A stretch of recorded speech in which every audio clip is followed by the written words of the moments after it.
नमस्कार दोस्तों, स्वागत है आप सबका फिर से एक नए वीडियो पर। आज हम लोग देखेंगे लाभ और हानि से संबंधित कुछ प्रश्नों को ट्रिक के माध्यम से हल करने का प्रयास करेंगे। आइए देखते हैं पहला प्रश्न। एक वस्तु को 850 रुपया में बेचने पर 15% की हानि होती है। यदि दुकानदार 20% का लाभ कमाना चाहता है तो वस्तु कितने रुपए में बेचनी चाहिए। इस तरह से जब भी क्वेश्चन देना तो आप सबसे पहले देखिए 15% लिखा हुआ है, तो आप लिख लीजिए 15%। तो आप लिखेंगे क्या, तो 15/100, यही तो लिखेंगे ना, 15/100। अब ये जो नीचे है ना, ये क्या है आपका, ये आपका सीपी है। और ऊपर जो है ना, अब देखिए हानि है ना, तो 100 में से 15 को घटा दीजिए तो आ जाएगा 85। 100 में से 15 को घटा दीजिए, इसमें से इसको घटा करके लिख दीजिए और नीचे लिख दीजिए 100।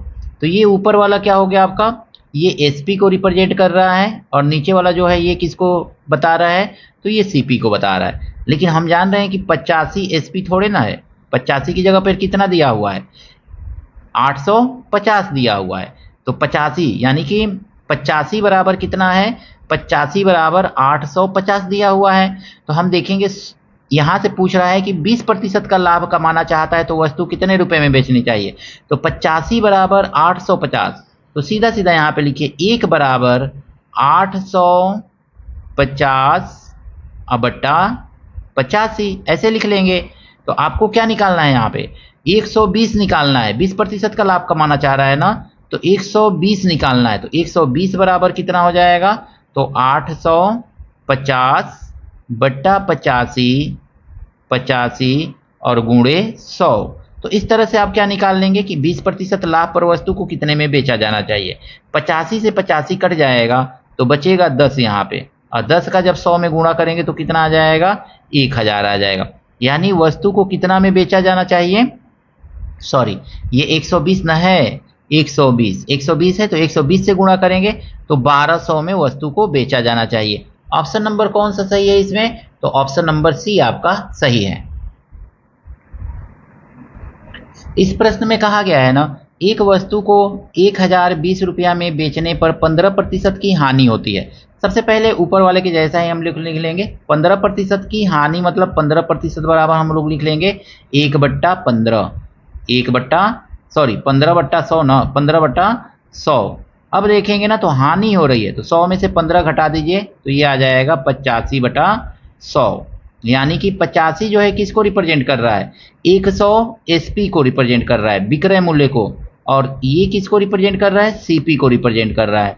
अब यहाँ पे देखिएगा ना, वस्तु को 1020 में बेचने पर, यानी 85 की जगह पे वो कितने में, 85 तो रेशियो है ना, तो 85 की जगह पे कितने में बेच रहा है, 1020 रुपया में बेच रहा था। तो अब पूछ रहा है 10% का लाभ कमाने के लिए। 10% का लाभ मतलब हो गया 110, तो 110 में वो बेचना चाह रहा है तो कितना हो जाएगा, 110 का मतलब हो जाएगा सीधे सीधे 1020 लिख करके अब बट्टा इस 85 से भाग दे दीजिएगा और 110 से गुणा कर लीजिएगा। अब देखिए ये कटेगा, 17 पचे 85 और 17 छके 102। अब फिर 5 से काटेंगे तो 5 12 60 और गुणा कर लेंगे इसका तो 12 गुणे 110, तो 12 0 0, 12 एक अन्य 12, 12 एक अन्य 12 और 1 13। 1320 रुपया जो होगा वस्तु का क्या हो जाएगा, विक्रय मूल्य होगा 10% लाभ पर। ऑप्शन नंबर कौन सा सही है, तो ऑप्शन नंबर आपका ये बी सही है। अगला प्रश्न है, एक वस्तु को 1440 रुपया में बेचने पर 10% की हानि होती है। यदि वह 25% का लाभ पर बेचा जाए तो वस्तु विक्रय मूल्य होगा। सीधा सीधी देखिए, 10% की हानि पर बेचा जा रहा है ना, तो 10% की हानि मतलब 10/100 लिख लीजिए। यहाँ पे देखिए 10/100 हानि हो रहा है तो 100 में से 10 घटा दीजिए, आ जाएगा 90 और बट्टा 100। ऊपर वाला जो है ये सीपी है, सॉरी एसपी है, और नीचे वाला जो है ये आपका सीपी है। ठीक है, इतना याद रखिएगा, एसपी अपन सीपी का रेशियो मिल गया। यानी 90 किसको रिप्रेजेंट कर रहा है, 90 जो है ये बता रहा है कि वस्तु का विक्रय मूल्य कितना है। तो वस्तु का विक्रय मूल्य यहाँ पे हमको देखने को मिल रहा है 1440 रुपया। अब कह रहा है 25% का लाभ पर बेचा जाए। 25% का लाभ, कोई वस्तु 100 रुपये की है, उसको 25% के लाभ पर बेचेंगे तो कितना आ जाएगा, 125 आएगा।